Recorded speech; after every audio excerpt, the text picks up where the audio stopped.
You're listening to Left Up the Valley 2.0, Atheist, Skeptic, and Humanist Radio.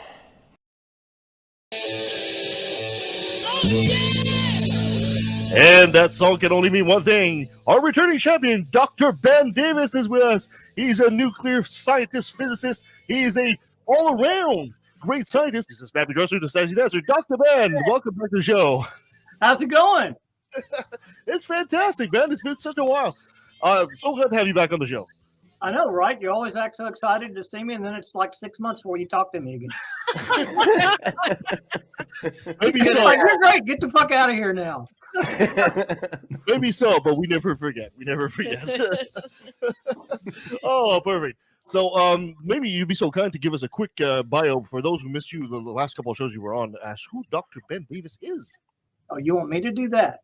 Well, of course. Who else can speak about you but yourself? Okay, so, I do this at the cons and stuff all the time. So normally I say nuclear physicist turned computer programmer turned controls engineer turned college professor. So I've actually had 5 major career changes and more jobs than I care to count, but hopefully I learned something out of all that. And, I like to sit around and pontificate on podcasts and go to cons and sit on panels all the time now and try to convince people how brilliant I am, whether they believe me or not. Nerd. And if you're a proponent that works on, if you're on Facebook, go to Dr. Ben's page, which is, no, it's not the lounge one. What's the other one? What's the, it's just Dr. Ben, right? Dr. Ben Davis page, right? How about Facebook.com/Ask Dr. Ben? Ask Dr. Ben. Thank I was you. going to say, Thank you. isn't it Ask Dr. Ben? It is Ask Dr. But Ben. Dr. Ben, do you have a TikTok? I do not have a TikTok. You need a TikTok. You love I it. talked in an Instagram once, and it's like I never even go there anymore. No, you can record little quick videos, and people can leave comments and ask kinds of questions, and you can just spit science stuff for a minute or two. It'd be great. I would follow you on TikTok. But not Facebook? No. Nobody's on Facebook anymore. Come on. Yeah, only old people like us. Yeah, like me, apparently. Educate the youth on the TikTok. I have 13,000 followers. Don't tell me I have to start over. 8 years. They will follow you on TikTok too. That's technology. You're constantly having to update, You got to start all over. There's one thing we like about Dr. Ben. He is a great science educator, and it is sorely needed in this day and age for sure. So today we want to discuss nuclear power, and not nuclear. God, I hate when people say that. It's Texas. It's nuclear. No, I don't care what it says. You guys can't even keep your grid up anyway. How do we say it? Nuclear. But they say nuclear. Nuclear. It's like George W. I would Bush. say nuclear. Yeah, like George W. Bush. That's the proper way of saying it. I say it right. Well, I gotta make sure, I pronounce it wrong. I'm like, I know what the word is, and I know how to spell it, but don't remember say it. It's that their fancy nuclear power, right? I walked around with my eye twitching for 8 years thanks to George Bush. I bet. Somehow he would always start talking about nuclear power, and it's like, I didn't even know that was a big subject to be discussed. But please say it right if you're going to talk about it. I totally agree. I think that today we're hoping Dr. Ben can help us dismiss some of the myth around nuclear power and how safe it is. And hopefully you can be a bit of a guide for us towards that, because you've been around nuclear power yourself for quite a while. I have, since I was about 22 years old, 23 years old. That's when you got shot in the heart and you had to build your own arc reactor, right? Or is that another movie altogether? Yeah, that was different. So let's maybe a bit of a history lesson then. Dr. Ben, can you give us a bit of a brief history of nuclear power as it is? Nuclear power, brief history of nuclear power. I know. It's kind of a hard subject, No, in the United States, or even if you want to say North America, since you guys are from Canada, it really originated, I think, to a large part with Kyle Rickover, the admiral in the Navy. He pushed for a nuclear navy. He was really a pretty good engineer, and he was all about safety, which was great. It should have made all the difference in the world. And he actually pushed, if I remember right, it was Ike. So this goes back to the Eisenhower era. He actually pushed Atoms for Peace, where he pushed a lot of water moderated nuclear reactors, which should have been a good way to kick things off. Mm-hmm. So the basics of nuclear energy are really not that hard at all. You take a bunch of uranium and you put it together, and it reaches critical mass, not supercritical mass like a weapon, but critical mass where it starts a chain reaction, a self-sustaining chain reaction. It generates a lot of heat. Mm-hmm. And then for the most part, that heat boils water, turns into steam, and runs the steam turbine just like a propane plant would or a coal plant would. Mm-hmm. So it turns a generator from there. So it's essentially a nuclear fusion reactor in a power plant is essentially a big steam engine. Mm-hmm. It's a big boiler. It's a big source of heat for a boiler. I think that's interesting to say, because I think a lot of people are thinking of nuclear power as something that's very new and very untested. Mm-hmm. But if it's a big steam engine, in reality, this is like ancient technology by our standards of technology today. Something we've done forever. For that matter, a reactor pile, Enrico Fermi did the first one of those in like 1933. Mm-hmm. So even the reactor itself is pretty old technology at this point. Now, the thing that we're going to hit time and time again, I'm probably going to bring it up probably 4 times in 5 different ways, at least, is that when you look at a chemical reaction, say you're oxidizing coal, right? So you're burning coal, you get on the order of an electron volt of energy out of that reaction every time a coal molecule or a carbon molecule attaches to an oxygen molecule. You don't have to know what an electron volt is. It's just a unit of measure. Mm-hmm. Mm-hmm. You split an atom, a single atom. You're splitting the nucleus of that atom. It's no longer electrons in their outer orbit that are recombining in some weird way, but you're fundamentally changing the atom, and the release is on the order of 1,000,000 electron volts. So the reactions are literally 6 orders of magnitude more powerful, which, yes, okay, that can be scary, but it's also super efficient compared to anything else we've ever done. So that bears repeating. So a nuclear reaction is 6 times more, or I should say, 1,000,000 times more powerful than the chemical. Right. 6 orders of magnitude. 6 orders of magnitude. So you're dealing with energies here that are 1,000,000 times greater than a chemical process, whether you're burning coal or whether you're burning natural gas or whatever. Now, in a world where we desperately need more energy and more power, and with a growing population, why is it that nuclear power doesn't seem to get its day in the sun at this point? I could say I don't know, because from a logical point of view, I don't know. But we all know, we know that it's from all the bad movies made about atomic power in the 50s. They got everybody sort of scared of it from the very beginning. Mm-hmm. We know about Hiroshima and Nagasaki. Mm-hmm. So the first use of nuclear power that most people know anything about is to blow up cities. Not a good intro, And then on top of that, we know about Chernobyl, Fukushima, and 3 Mile Island, which 2 of those are a joke. 2 of those should have been a non-event, shouldn't even be talked about in the media. And 1 is just completely unexcusable. So there's some explanations as to what happened there, but the others were non-events.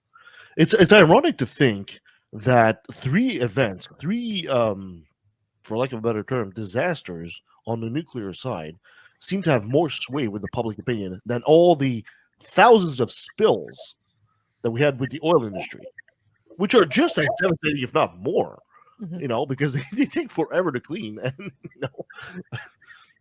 it's good we're on camera, right? So for once, I made notes. Oh, there we go. All right. Better than me. And there's one note in particular, and again, I don't keep this stuff in my head, but there's one note in particular I want to throw at you right now. I believe, here it is. Nuclear power has averted 1.84 million deaths. Wow. Because coal miners, dams breaking, pollution, and the emphysema and the all of the lung problems that the cancer that comes from all the pollutants. Nuclear power has literally averted 1.84 million deaths, statistically speaking. It saved 370 times more lives than ever lost in the last 40 years to nuclear power. Is this stat regarding worldwide or simply located to the United States? That is worldwide. That's a worldwide number. It's still a very impressive number. It is. It's still a very impressive. What it cuts out, and there was a wonderful documentary I saw, I don't know, about 5 years back called Nuclear Power Chasing the Dragon's Tail.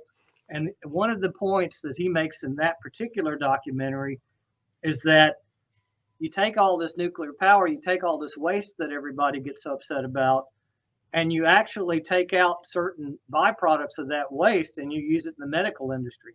So nuclear power, some of the byproducts of nuclear reactors are actually used for diagnostics in the medical industry. Interesting. The barium you use in stress tests and stuff like that, so you can trace the blood flow through your veins and all that stuff.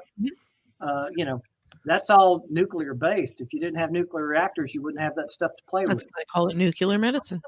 So so that doesn't add the positive effect. That's just how many deaths were averted because you use nuclear power instead of something more traditional. It still doesn't even count the positive effects of nuclear medicine that goes along with it. Yeah, it totally makes sense. I mean, up here we're very close to the American border. We, on the regular basis, the nuclear detectors are set off from tourists essentially going into the United States, but having some radioactive isotopes for medicinal purposes in their own body. So on the regular basis, the border kind of shuts down for a few minutes. Like, wait a minute, we got to investigate this, and then we realize, oh no, it's just Uncle Bob with his. So you're telling me they have what, the Americans? Yes, the guys from the U.S. have nuclear detectors, yes, counters or something. They have some kind of detector because if you're going across and you forgot to declare that you were having a radioactive isotope in you, they will find out. They know, they can find out. I don't know if you guys can actually hear me sighing over the microphone, but that's just God. What a waste of money, technology, effort. God, I mean, I know it's anti-terrorism and all of that, but holy cow!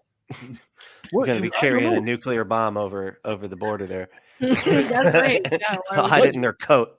I don't know. I mean, you've seen all these wonderful movies from the 50s with the giant ants that were attacking people because they went through a nuclear blast. Yeah. Maybe that's what influences people, Yeah. It's kind of like the metal detectors in the airport and the freaking dance they make you do to get on a plane these days. Yeah. That's a story I was almost going to Seattle over Labor Day, and I had a meltdown in the airport. I'm surprised I didn't get arrested. But yeah, it took me and my wife a solid hour to get through airport security, just because of stupidity. And so what's the point? The point is okay, I'm an Osama bin Laden type, right? And I have this vast network of terrorists at my disposal.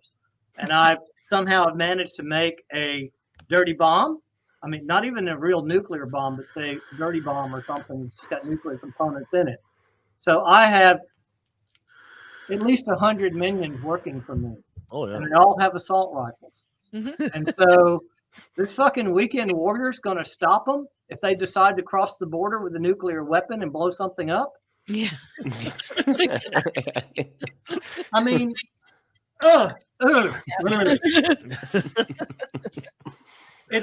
this is all feel good bullshit for soccer bombs. That's all it is. It doesn't change a damn thing. No, absolutely. Yeah. A bit earlier, we were talking about the three catastrophes that everybody kind of knows about nuclear events, and we talk about the 3 Mile Island, Chernobyl, and Fukushima. You mentioned that 2 of them were a non-event, and one of them was something that never should have happened. You care to elaborate on that? I was actually going to ask that. Yeah, thanks for leading me in on that one. So 0 deaths in 3 Mile Island. That was the first one. Some radioactive steam was released. There was a partial meltdown of a reactor. Nobody died. Nobody even came close to dying. You know, and the way I like to tell this story is, if you'd asked the engineers at the nuclear power plant, it was a win. Some of the safety systems failed. Some things went wrong. Some bad decisions were made, but the system in general worked. Nothing bad happened. Nobody died. The worst that happened is a little bit of radioactive steam that couldn't even be measured above the background got released. Wow, that is And we nothing. all went back and lived our lives again, you know, Yep. like no big deal. It's funny that accident happened at the same time the movie The China Syndrome came out. And that movie is such bullshit. By the way, I bought it hook, line, and sinker as a kid, right?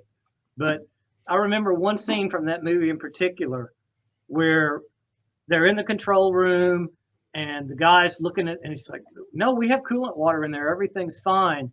And, you know, I don't understand why the reactor's getting hotter. And then all of a sudden this engineer walks up and he taps the little glass on the needle, and the needle breaks free and suddenly it drops. And it's like, that is such exquisite bullshit. As if 1 meter, you know, the only way you knew the water level in that reactor. No, alarms would be going off all over the place. There's multiple stations that are redundant. Everybody would have known there was a problem long before this one dipshit walks up and taps this meter and the needle drops. You do that on your 56 Chevy, you know, Yeah, check yeah. the fuel gauge, see if it's still working. And it's not like, hey, it's not like nobody ever tests this equipment to make sure it works. You know, just run through dry runs and make sure this works. Right. So 3 Mile Island, it's the biggest shame about 3 Mile Island is that 40 years later, we're still talking about it. It was truly a non-event. So, okay. Then you fast forward to 10 years ago with Fukushima. Nobody died at Fukushima. Right. The deaths in Fukushima were due to the tsunami. Yes, yes. And they make this big deal out about, you know, that you see a lot of the publications about the nuclear disaster and they show this big map. All show the same damn map. And it's a map of the whole Pacific Ocean with this red zone and then this bluish zone. Those are wave heights of the tsunami. It's got nothing to do with radiation. That's how high the wave got in various parts of the ocean as this tsunami went across the ocean. So wow, I didn't know that. It was an intensity map of the tsunami. It had nothing to do with radiation at all. Jeez. But it looks real scary. It does. Exactly. I remember It looks scary as hell, especially the colors they used and all that. It gets from red to dark brown and almost black, you know. I remember seeing emails of, you know, advocacy groups, especially, you know, that were talking about wild salmon that we particularly remember saying, you know, we might lose all our wild salmon stock in the Pacific because of Fukushima. So really? Yeah, and that the radioactive fallout was going to make its way to BC. Yes, into Canada. All the salmon's radioactive and blah blah blah. And I was telling people even back then, it's like, if you have salmon you're afraid to eat, send it to me. Did we get any Teenage Mutant Ninja salmon there? Did we? They walk around. They got the third eye. If it's not bad enough that I would eat the salmon, I would even share it with the dogs. So you know, if I'm willing to give it to the dogs, then I'm obviously not afraid of it. Oh, yeah, The same as me. But I think people, I think we get the point here that, especially when you're looking at popular culture, take for example the show that I've always loved, The Simpsons, and of course the iconic fish with the 3 eyes near the nuclear plant. You know, this is what people think, and this is how they get their information about nuclear power. And then you have Homer Simpson as a radiation safety officer. Right? That's the real problem there. That definitely instills confidence in the whole industry. Yeah, I mean the characters in there are also, the nuclear plant is always dripping green liquid all over the place. You know? That's what I was going to say. Radiation's green liquid, right? That's right. Radiation is green liquid. Yeah. It can be. I mean, it doesn't have to be either, though, right? Oh, okay. But yeah, it can be green. And plutonium, that's some nasty stuff, because not only is it radioactive, it is toxic. You know, and it's a man-made chemical that doesn't exist in nature. And so, yeah, that's stuff you don't want to play around with. You know, the radiation will not only kill you, it's like a heavy metal poison type situation. Even a little bit of it will kill you from the chemical reactions in your body. You know, if you could somehow make plutonium that wasn't radioactive, the stuff would still be deadly, just from a chemical point of view. And I think, if I remember right, I think plutonium's got a green color to it. Oh, maybe that's why. That's probably where it all comes from then. Huh? Yeah. And again, you don't, in commercial power reactors, you don't put plutonium in there. No. So that's not something we're even talking about. And that's part of what the problem is so much gets conflated with the nuclear weapons industry. Yeah. Which takes a whole lot more effort to defend versus the nuclear power industry, which is pretty, you know, by all accounts, you know, pretty benevolent. You know, so yeah, people always hit me up with, what about the, you know, Superfund site in Hanford, you know, Washington, and all the big mess they made there. And it's like, oh, that's Manhattan Project. This goes back to the 40s when they were trying to build the atomic bomb. Yeah. Got nothing to do with commercial reactors. Never did. No, the only place I can remember. Sorry, Ben, go ahead. Oh, well, that's the thing is we only talk about the bad stuff, right? Like we don't talk about the nuclear reactors that were just running fine. Like when you're talking about the Navy ran the Enterprise from like the 60s to 2012. Yeah, I mean, literally almost with the exception of 3 reactors, all of them have worked just fine and, you know, lived an entire life cycle, which, by the way, the average life expectancy of the nuclear reactor is somewhere between 60 to 80 years. That's not one I've looked up.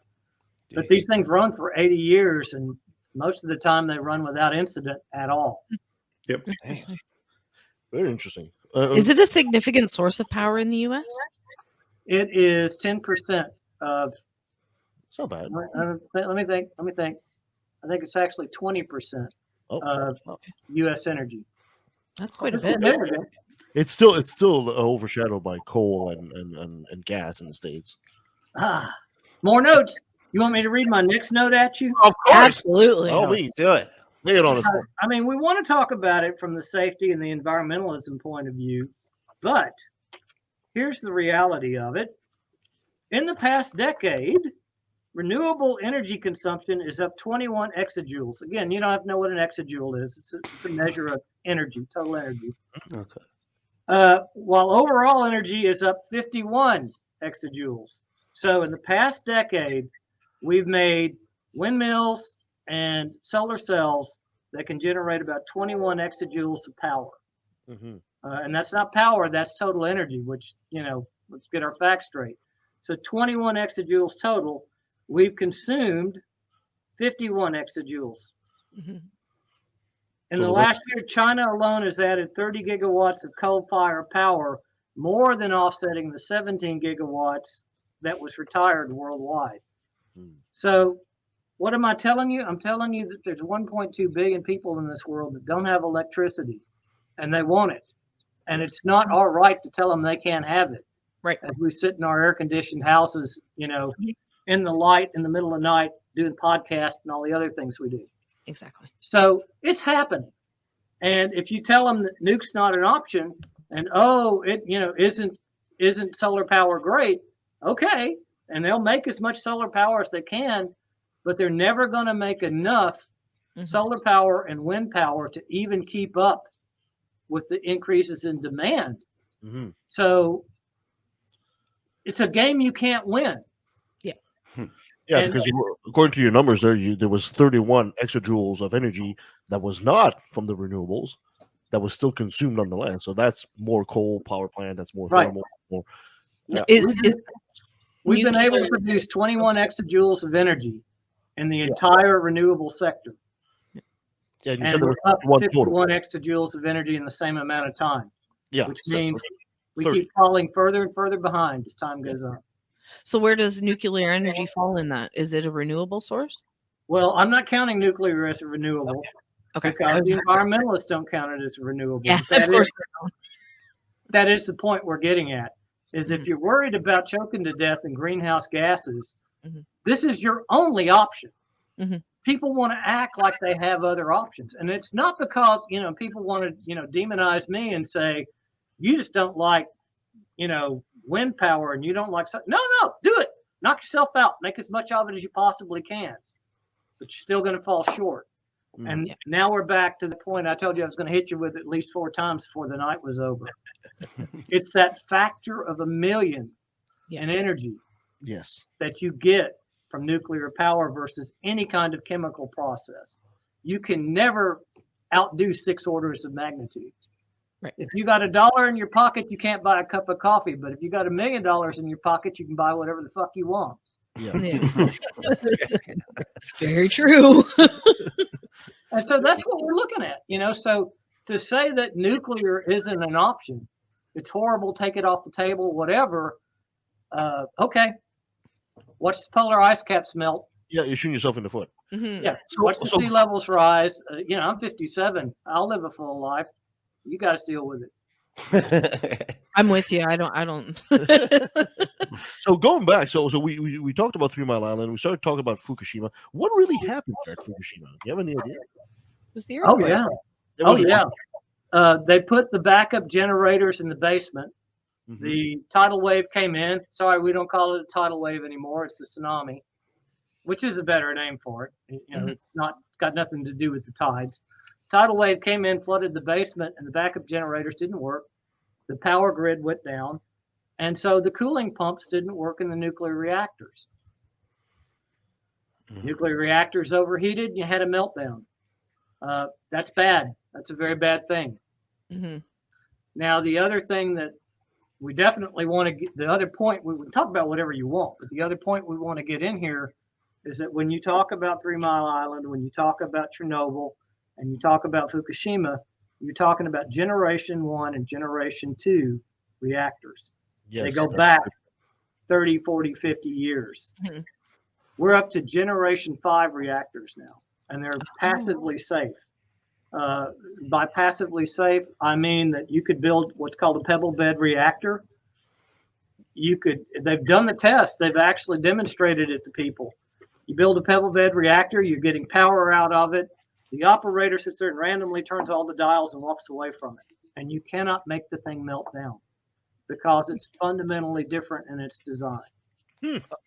So, because like the generation 1 and generation 2, so those were the ones that, like, if they lost power for a significant amount of time, right? Like, what was it, like 4 or 5 days? I think it was. It can be a lot less than that because it is a tremendous energy source.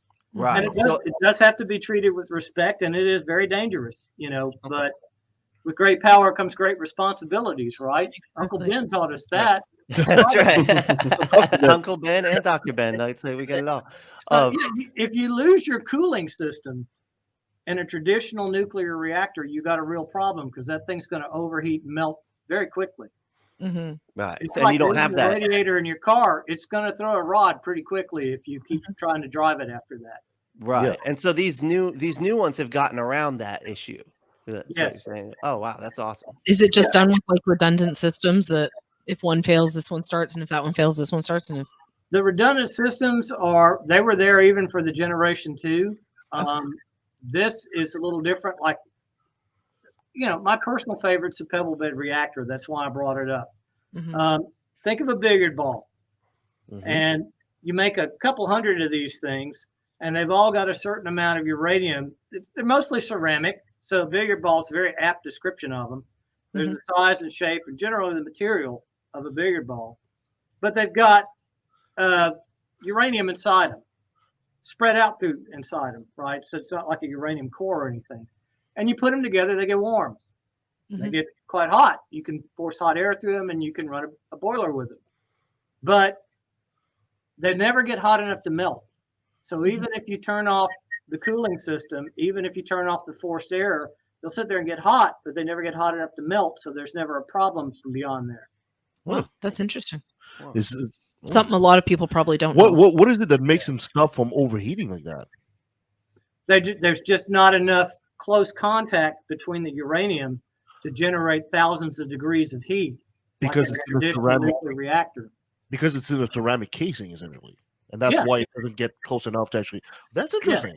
They get up to 600, 700, 800 degrees, somewhere in that range. But it's still not hot enough to melt the ceramic that they're encapsulated in. Very interesting. But you can get a mean sear on your steak. Yeah, yeah. I mean, it's a nice little fire pit if you go in there and look at it, but it's not going to melt and go into the water table or good pizza oven blow like up and 900 degrees. go into the atmosphere or any of that other stuff. That's a very fundamentally different design than what we think of when we think of a nuclear reactor. Yeah. And what makes it seem a lot safer. Yes. Hold on, you guys For weren't thinking of a whatever bunch of billiard reason- balls? Pardon me? You guys weren't thinking of a bunch of billiard balls? No. That's like what I was always picturing. Oh. Okay. All right, my bad. See, And for that's whatever reason, a lot of the proponents like thorium power, thorium salt reactors. And so this is molten salt. So again, think of salt, get it hot enough to melt and turn molten on you. So it's 600, 700 degrees, Mhm. And it's got a coolant and it's making steam and driving a turbine, even at the 600 to 700 degrees.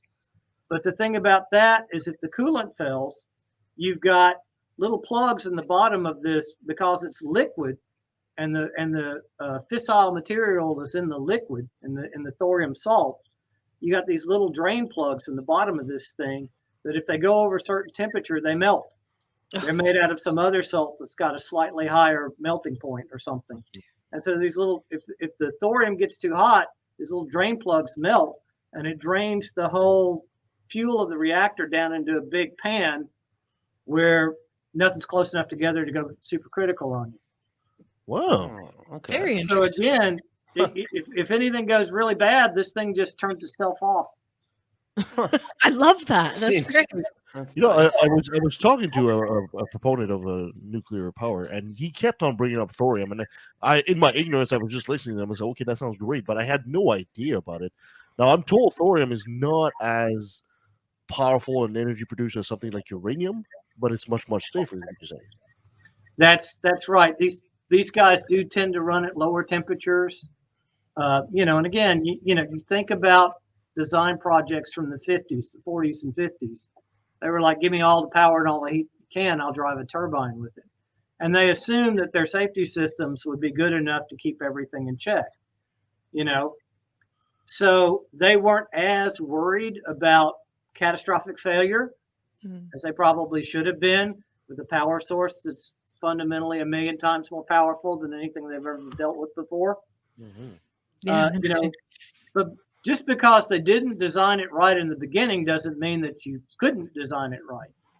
People just had to go, oh, wait, maybe that's not the way to do that. I mean, I remember telling my physics class, I don't ever know what happened, but I read a Scientific American article or something. I remember telling my physics class back in, 92 or something, that the Indians were talking about building a nuclear power plant.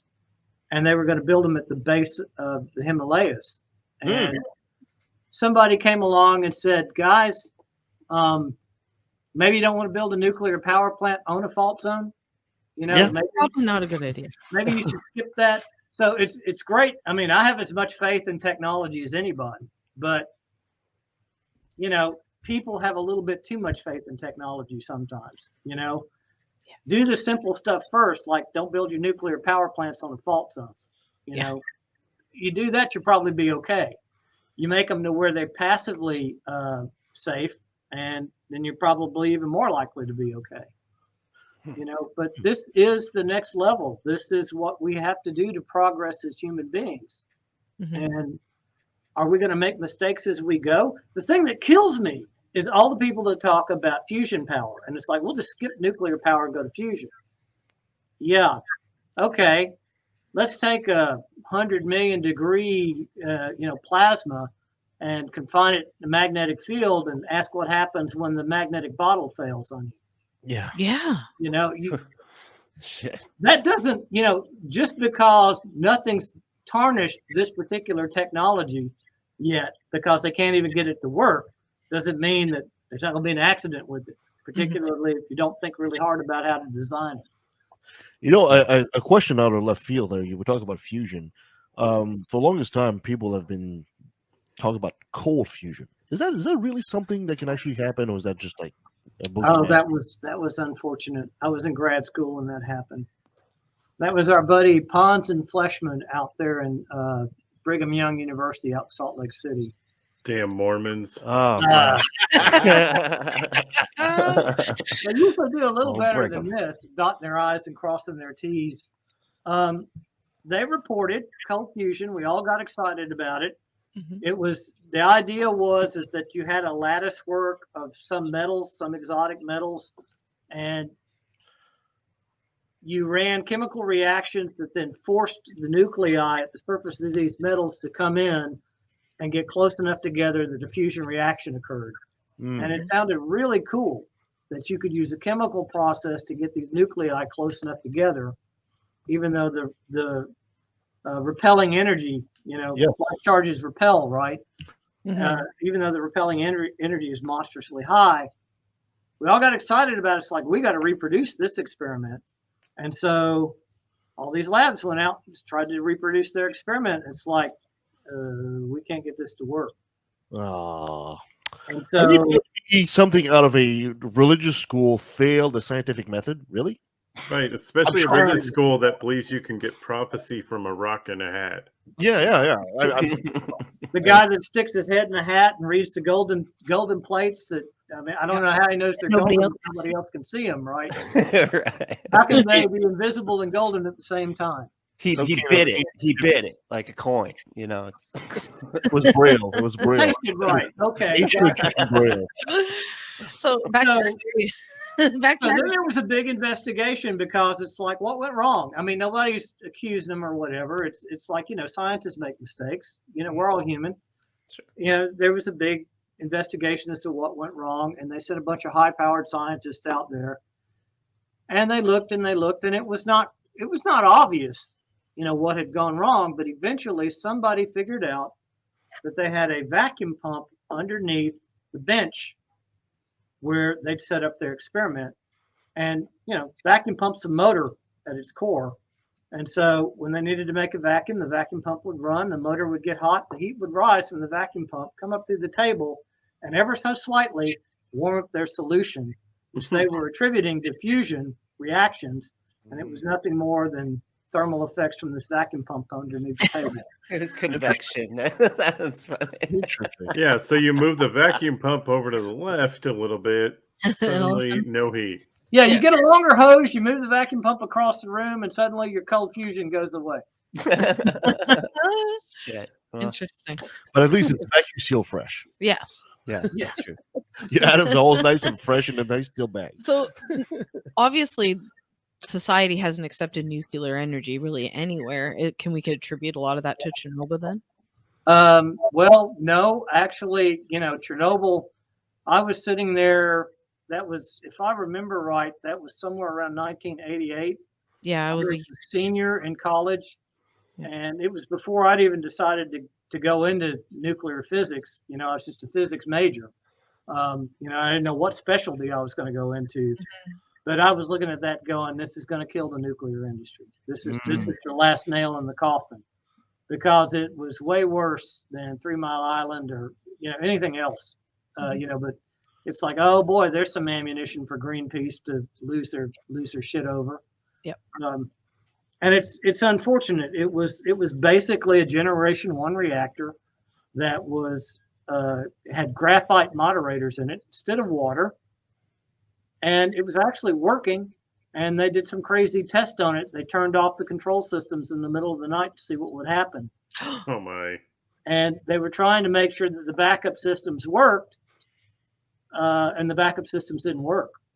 And they didn't have a backup plan when they ran this test. What happens if the backup systems don't work? Oh my God.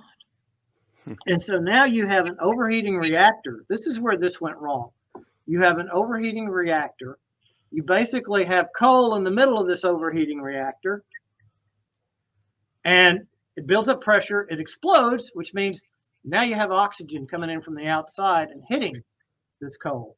Mhm. And it doesn't matter how many firefighters you call and how much water you dump on top of this thing, the hot nuclear material is going to make the water evaporate, and it's going to reignite the graphite inside it. And so now you have radioactive smoke going up into the air, Oh, that's billowing, big time, and it's unfortunate. It makes my eye twitch just thinking about it, because it was nothing but Russians being irresponsible. And it's not that, I mean, my God, I've met a few Russian nuclear physicists, and they're better than most American nuclear physicists. So it's not Would like you say that they were rushing the job? Oh. We're 5 gonna points. have, 5 points for we're Metal gonna Mouth. have to give Benjamin the bad joke award and take it away from Kevin. I don't know, man. You actually made me laugh. It's hard for me to get mad at him, but he actually makes me laugh. So now I'm glad that I didn't do my, thorium isn't as strong as hulkium joke, but I'm glad I didn't do that because can't have too many of these in one show. Ay. Might have to mold your way through that one. All right. Yeah, you're definitely going to get a reaction out of me if you keep making these bad jokes. Dr. Ben's What kind of reaction? A nuclear reaction? Maybe. Going nuclear. Oh boy. Oh, so yeah, that was just disaster in every way you could look at it. It was a bad design, made for bad reasons, extended for way too long, and then you had some engineers saying, "Hey, let's play with this thing and let's see what we can do with it if we play around with it." So ultimately, it was human error that caused the failure. Oh, it's officially attributed as human error. Yeah. So the really, accident reports. it sucks that so many people blame the nuclear power itself. Well, and you could be afraid of it. It's perfectly reasonable to be afraid of it and say you have to be careful with this shit. Yeah. I used to do a talk at the cons. I haven't done it since COVID, of course. But the science of explosives. Dr. Ben blows shit up. You deal with things that are volatile. You better know how to handle them. Exactly. It doesn't have to be nuclear power. It's Yeah, be careful when you deal with me. I mean, even in the popular language, even when you hear like reporters talking and to talk about the nuclear option, they don't even talk about a nuclear armament at this point. They talk about the end solution, the nuclear option to stop whatever bill. I mean, it's even in the language that nuclear is associated with negative. So how can we really be surprised as people, as soon as they hear the word nuclear, they just put up their shields? Well, and again, that's a weapons reference, right? Yeah. We're going to destroy the world other than let this bill pass, or we're going to threaten you with nuclear Armageddon if you keep pushing this forward. Yeah. That's a weapons analogy. That's not a nuclear power analogy. That's not a commercial nuclear power. Yeah. Except that people maybe interpret it, not necessarily interpret it, but internalize it. I blame Planet of the Apes. Yeah, it definitely has a bad stigma attached to it. So what can we do as normal citizens to maybe start reversing that stigma?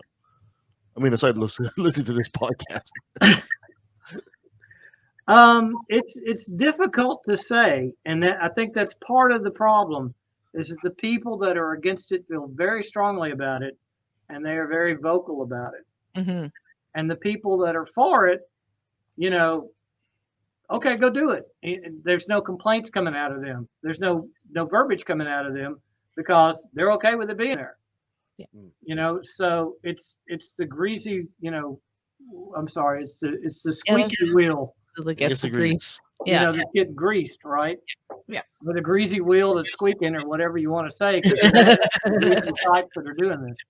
But again, these are people that, I hate to say it, I don't mean to be condescending and all that, but these are people that don't understand the science. They're just afraid of it. They're reacting out of fear, and they're very loud about it. I mean, my God, my mother, growing up, you're going to kill yourself, well, okay. I came pretty close a few times, so she wasn't entirely wrong.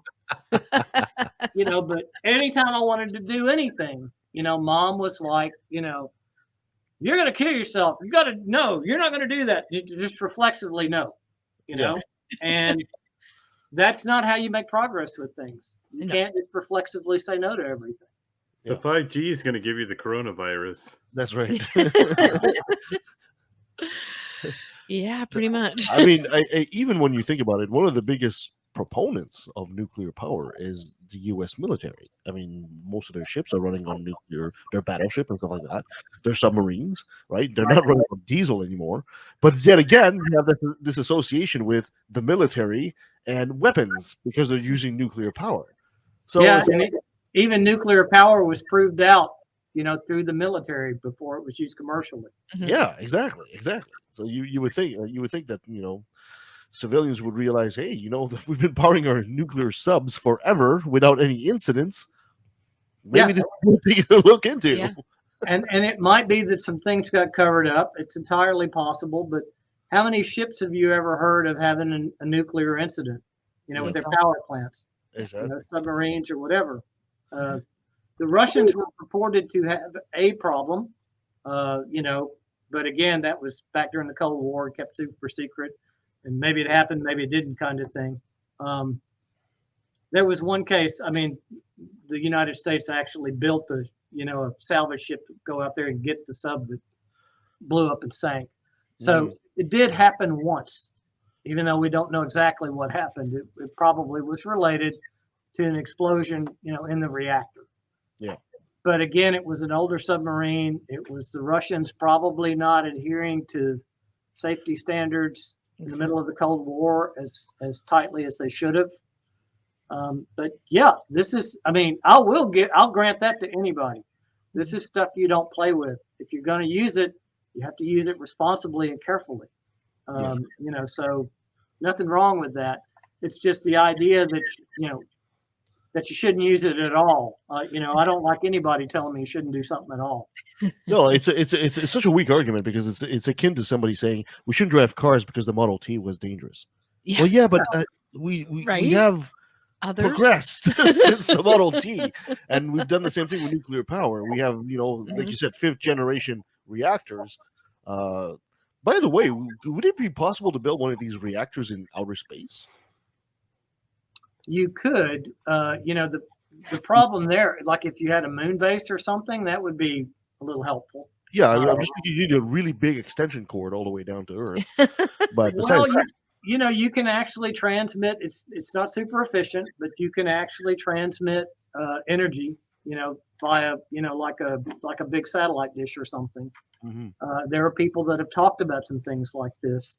The biggest problem there is economics. I mean, when you still talk about Elon Musk is trying to do something about it, but when you still talk about putting something into low Earth orbit, it's still $10,000 a pound. Yeah. And uranium's pretty heavy shit, man. It's denser than lead. That's why the military uses depleted uranium in their, in their guns and like the A-10 Warthog. So to get that much tonnage into space to have a nuclear power plant in space would be, problematic. It'd be expensive.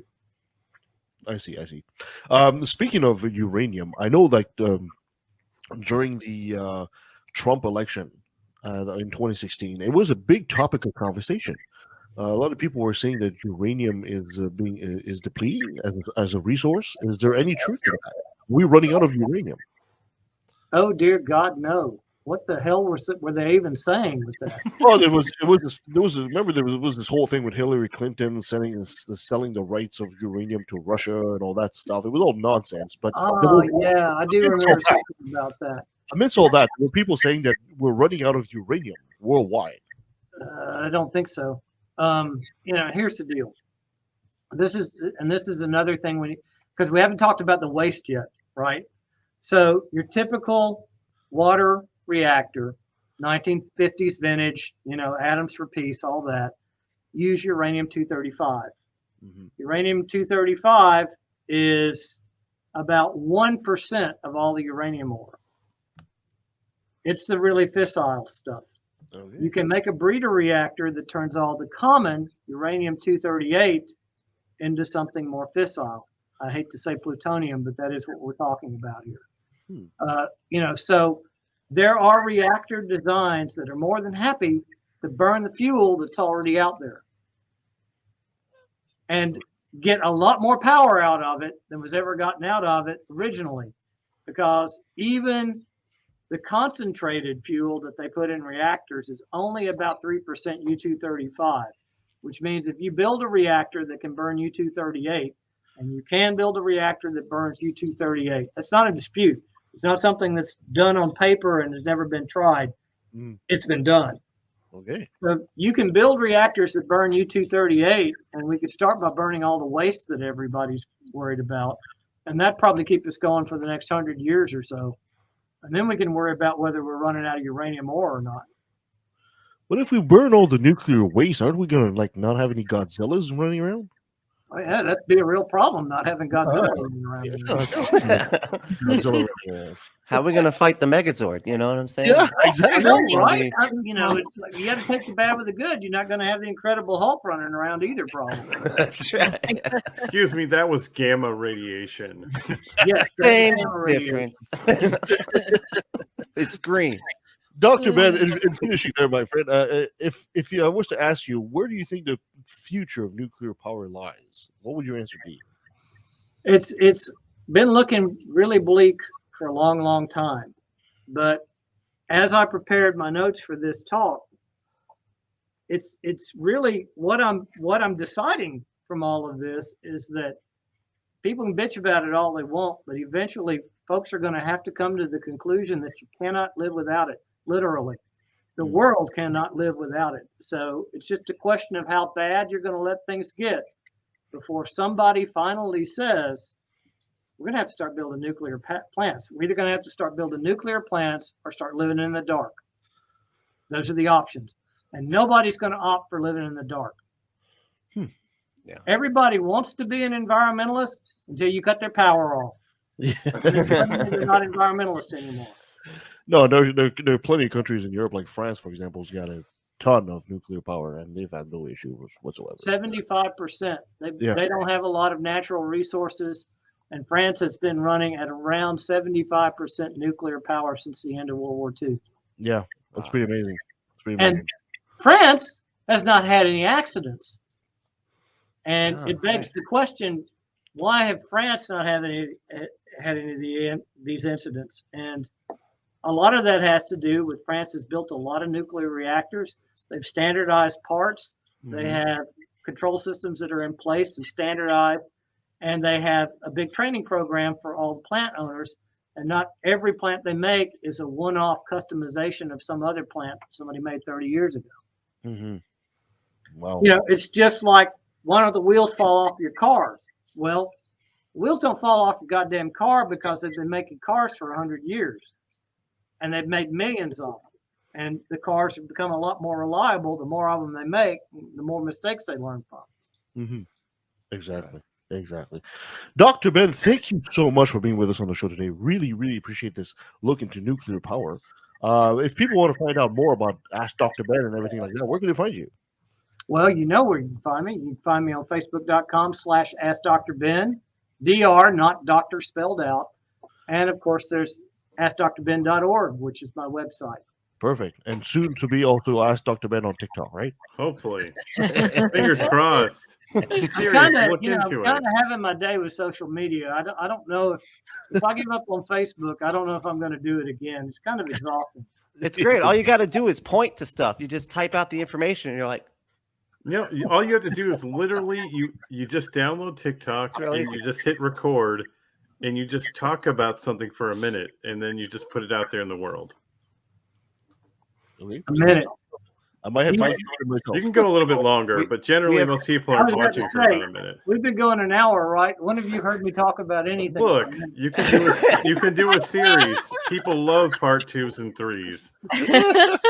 It'd be part 90 by the time he got done with the first concept. That's okay. He's like my series of, and just fire things off. I had big plans back in the day. I was going to make YouTube videos. And I was going to do all this kinds of stuff, and at some point, work just gets in the way too. Yeah. We understand. Responsibilities. I know. Having a real job sucks, man. I believe it's our friend R. used to say that. It says, "My job is getting in the way of my work." Yeah. Dr. Ben, thank you so much for being on the show. But before I let you go, I gotta have you say, "Hi, this is Dr. Ben, and I took a left of the valley." Hi, this is Dr. Ben, and hi to the left of the valley. It sounds good enough. Thank you. And that was our friend Dr. Ben talking about nuclear power. That's Always so a awesome. pleasure, Dr. Ben. I end up learning so much more every time he comes on. It's like it's a great, great. And great look at thing. that! Like, there's so many notes we didn't get to. And so. still too many Bens. Yes. It's Dr. Ben, and then there's Benjamin. And That's he's true. much more stately than Ben, so That's what I I was much thinking. prefer it. Well, he's Yeah. got the doctor before his, so I mean, that's pretty Yeah, stable. I think if he went by Dr. Benjamin, it would be overselling it. That's overkill. Yeah. Yeah, no. Definitely Yeah, you're right. I think so Yeah. too. It's interesting to see that a lot of countries in Europe seem to be moving towards nuclear power, and also in Asia. Not really talking about China here, but the other countries around, Japan, for example, are moving towards that. Did they after Fukushima? Are they still using it there though? Yeah, well, I mean, it wasn't the only nuclear plant. They had I knew that. there, I just right? wasn't sure. Anyway. So that's very interesting. It's interesting to see if Canada might move that way eventually. I mean, I'm sure we You know, have we a have couple, hydropower though, but we have a lot of hydropower here. Yeah. A lot of hydropower. Well, here's the thing: It's in the West. like he was talking about with France, due to their limited natural resources. So you're looking at France, you're looking at Japan. These are the countries that are already forced into it. Yes. Mhm. Yes, Japan being a big. Yeah, pretty I mean, isolated. Canada's a pretty big dang country for how many people we have. And you here. have plenty Pretty of natural resources, Yeah, including you're oil. welcome, California. Yeah. We Yeah, give you power. sell- Well, we we sell- don't give you power. We sell it to you. Yeah, we sell a lot of power Cheap. in California. Fuckers. So we pretty much just got to wait for climate change to screw up all of the. That's natural right. resources here. Hopefully it doesn't go that bad. Well, thank you so much to Dr. Ben for being our guest on our show today. And thank Yeah. you to my co-hosts, Sabrina, Benjamin, and Brent Lee for being here. And thank you for listening. You can follow us at leftofthevalley.ca. You can send us an email at leftatvalley@outlook.com. You can go on Facebook. What is it again? Facebook.com/left at the valley. Yes, and you can do Twitter on @LATV podcast. And YouTube at youtube.com/left at the valley. Exactly. Give us a 5-star review. It helps us. It helps others find the show. And you also can become a patron at patreon.com/LETV. Perfect. Anything else I'm missing? Plugs for unapologetics while you yeah. pull up your calendar. That's what I'm doing. That's Brent's job. Oh That's yeah. Yeah, check out Unapologetics every Wednesday night at 11:30 p.m. Eastern Standard Time. It's a lot of fun. We just watch clips. I got something wacky for the next show too. Yeah, all right. I'm excited. Hell yeah. All right, coming up next week, we'll be talking to Bernard Laborel. He's been on the show before. We're talking about Abraham. He's got his new book coming out. We'll be talking about that. We'll be talking to Spencer Kurtz. He's a marine biologist who's studying to become a marine biologist. We'll be talking about that in climate change. We'll be talking to Dr. Clint Heacock as well. Again. Yes, you'll talk about Christian dominionism. That should be exciting. interesting. Oh, wow. And of course, begin towards the end of the month of December, we'll have Tom and Cecil of Cognitive Dissonance. Yes. coming on the show. I've never heard of them. No, no, me either. they're flashing a pack, But- guys. Yeah, we're gonna take a one more hiatus right at the end of the year. Yeah, There's gonna be a week. we where might be we're going gonna on be vacation. off We might near be going on Christmas. vacation. Might be. We are. Okay. But it's Christmas. You are, Doing it, motherfucker, damn it. you are. We need a vacation. You guys should join us. We're thinking of going to Mexico. You guys should join us. Yeah, it's Oh, not hard. okay. That's We're like gonna right go on down the the street eastern from side, Benjamin. too. Skip across the border for you. Yeah, I have to literally, get a Benjamin Sneak. passport again. So I have to. It's been too long since I left the country. Oh, No, you don't need one of those. I got a guy. You're fine. Don't worry about Perfect. it. Don't worry thank you about so much, guys. Until next time. Ooh.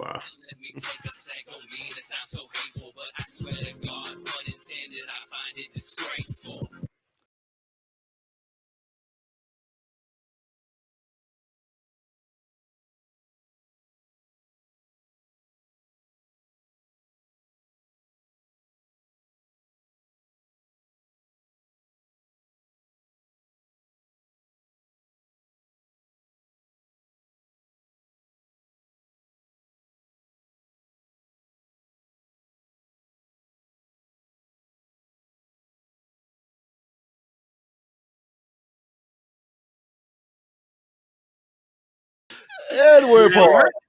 And Ew. hide from the left of the valley too. Yeah, yeah. That's okay. That's okay. Is that what Okay. Did you say from or to? Huh? Did you say from or to when you told me to do it?